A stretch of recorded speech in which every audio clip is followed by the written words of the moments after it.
Воу-воу-воу-воу! Что началось-то? Нормально же общались. Здравствуйте, наши маленькие любители свапа. Для тех, кто не понимает, что происходит, как и прежде, проходим по вот этой ссылке. Для тех, кто в теме, продолжаем разговор. Вот оно. Все готово. Момент истины.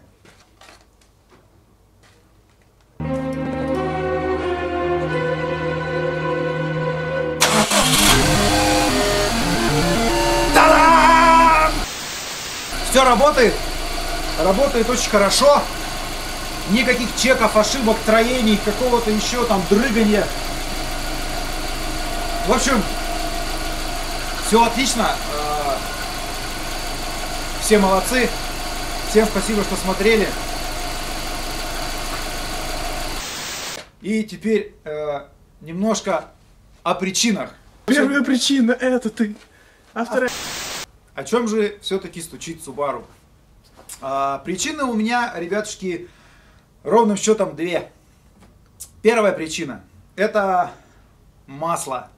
Как ни удивительно. Везде в мануалах писано-расписано, что Subaru рекомендует лить в свои моторы масло вязкостью 5В30. Так вот, что в случае с Импрезой, что в случае с Форестером, беда была у меня одна.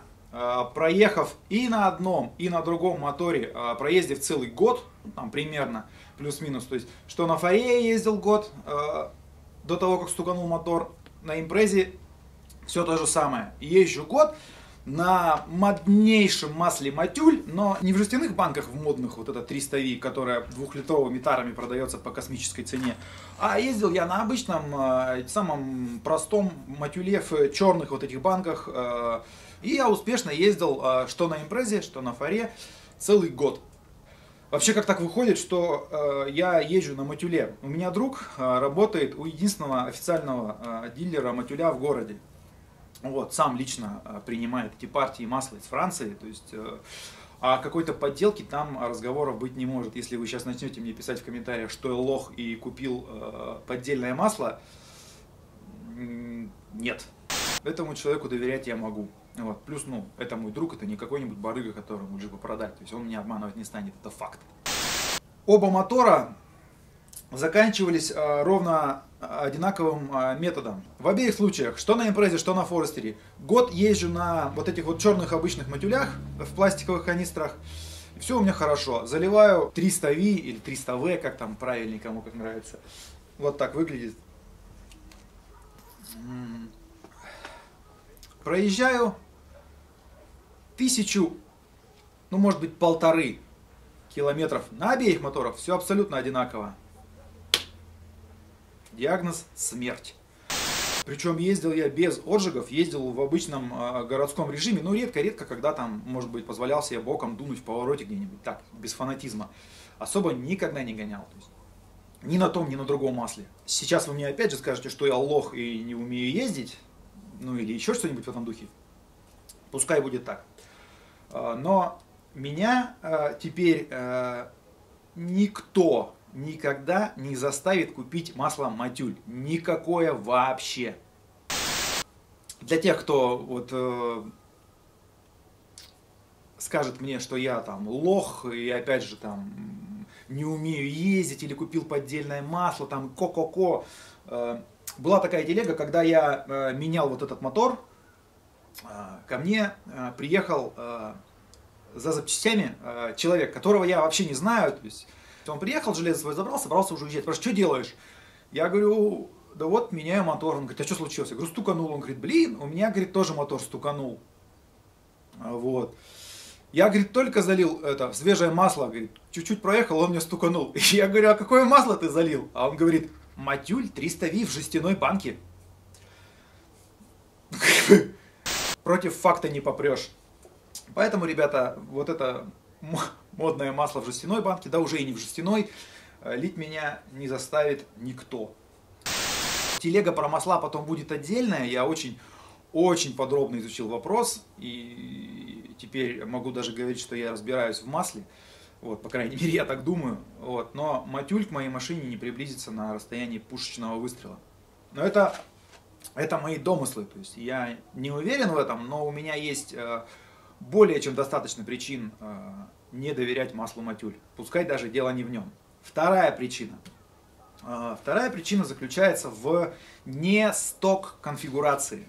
Это очень важная вещь, на которую до сих пор я не обращал ровным счетом никакого внимания. Масло — это первая причина. Вторая причина, по которой мотор мог стукануть что один, что второй, это отклонение от сток комплектации. А в случае с импрезой это был всего-навсего вот этот вот кулек и турбина.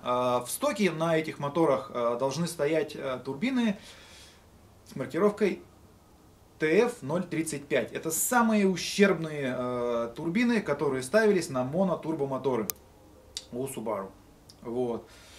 Следом за ними шла турбина TD04L, следом за ней шла турбина TD04HL, разница между которыми была только лишь в величине горячей части. Но обе эти турбины в любом случае были немножко больше, чем стоковый TF035. В момент смерти мотора что того, что другого, из не стока стоял только кулек, вот этот, полностью металлический, а не такой, как на сток-фарях, вот с пластиковыми боками. Что на импрезе, что на Форестере, в обеих случаях стояла турбина TD04HL. Больше ничего с мотором я не делал. Никаких этих блоу-офф, вот этих ваших модных всяких вещей, то есть ничего. Мозги, что на импрезе мотор, что на фаре, как бы был одинаковый мотор, 205 фазный, с электронной дроссельной заслонкой, с 570 мозгами. Это мотор от Форестера. И в нем прописано по умолчанию 0,35 турбина. До сегодняшнего дня я этот факт вообще яростно игнорировал. Это то, что если этим причиной стука было не масло, то причиной стука может быть только не шитый мозг. А не шитый он у меня был ровно по той причине, что эти мозги шить было невозможно. Ну, то есть, как бы с небольшой оговорочкой, возможно, если что-то там лезть, колхозить и паять, вот, но это не наш метод, это не фэншуй. Конечно,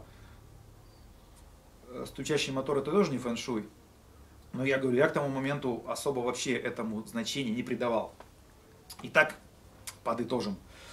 Стук в обоих случаях мог, лично по моему мнению, мог явиться следствием только двух причин. Либо это моднейшее масло Матюль, либо это не сток конфигурация от заданной на заводе и не прошитые мозги. Впредь, вот сейчас на Форестере, например, стоит даунпайп не стоковый с выбитым катализатором, а просто тюнячий даунпайп, который просто прямой, без ничего. Под это обязательно нужно шить.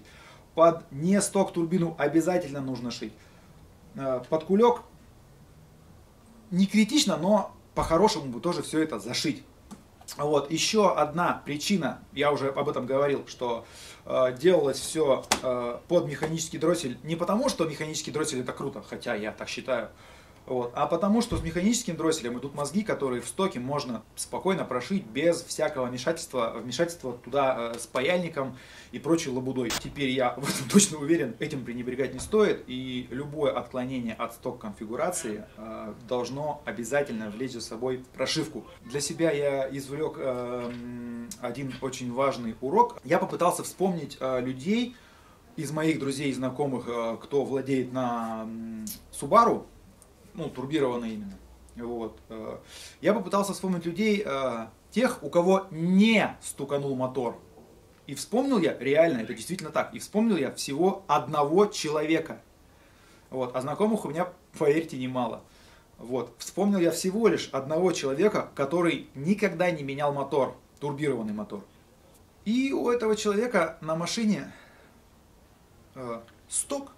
И турбина, и кулек, и даунпайп, и все-все-все. Ничего он не делал. А машина на автомате у него. Вот. Ездит до сих пор. Машина эту он владеет года 3 или 4. Вот. Все остальные мои знакомые меняли двигатели, некоторые даже неоднократно. О! Лох!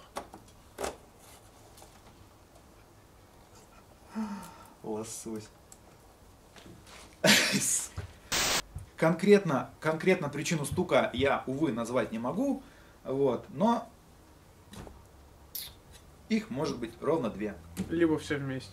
Да, либо и то, и другое. Причем, что я не дул, я ни на той, ни на другой машине не насиловал мотор, не ездил на какие-то говноралли, не гонялся ни с кем, пятаки там я нигде не крутил, не ездил вот так вот, как сумасшедший. Я ездил в обычном гражданском режиме. В настоящий момент, то есть пока мозги этого мотора не прошиты, в принципе использовать турбину, то есть дуть, я не планирую вообще. Потому что мне уже хочется просто ездить, а не менять моторы каждый год. Вот. С маслом тоже вопрос как бы я решил. Я специально, принципиально не буду говорить, какое я залил масло, чтобы в комментариях не начался говносрач по поводу «а вот у меня, Матюль, все хорошо», «а вот у меня такое масло, все хорошо», «а то, что ты залил говно». Чтобы вот этого избежать, я вообще не буду про масло говорить ничего. Я скажу просто, что я залил не Матюль. Вот. В комментариях можете не писать, что я лох, и что Матюль это крутое масло. Ездите на нем молча. Еще один важный момент. Чтобы следить за состоянием масла и не дуть лишнего, пока не прошитый мозг, ну и вообще смотреть, что происходит с мотором, обязательным считаю наличие на таких моторах датчика давления масла, датчика температуры масла и по-хорошему бы еще датчика температуры выхлопных газов. Даже датчик буста не так важен. Это просто для того, чтобы смотреть, чтобы не передувать. Вот. На данный момент все это успешно установлено. Буду за этим за всем следить. Вот. Отчет об установке будет немножечко позже. На этой лирической ноте свап считаю законченным. Всем спасибо, кто посмотрел. Успех! А самые наблюдательные ребята могли заметить, что в этом ролике не использовалось ни одного матершинного слова. Охуеть! Но я уверен, что никто этого не заметил. Поэтому похуй. Так что подписывайтесь на канал и до новых встреч!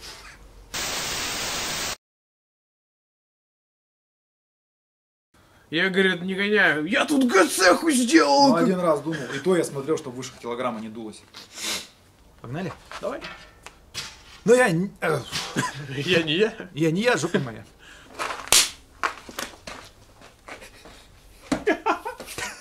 Хуйня какая-то.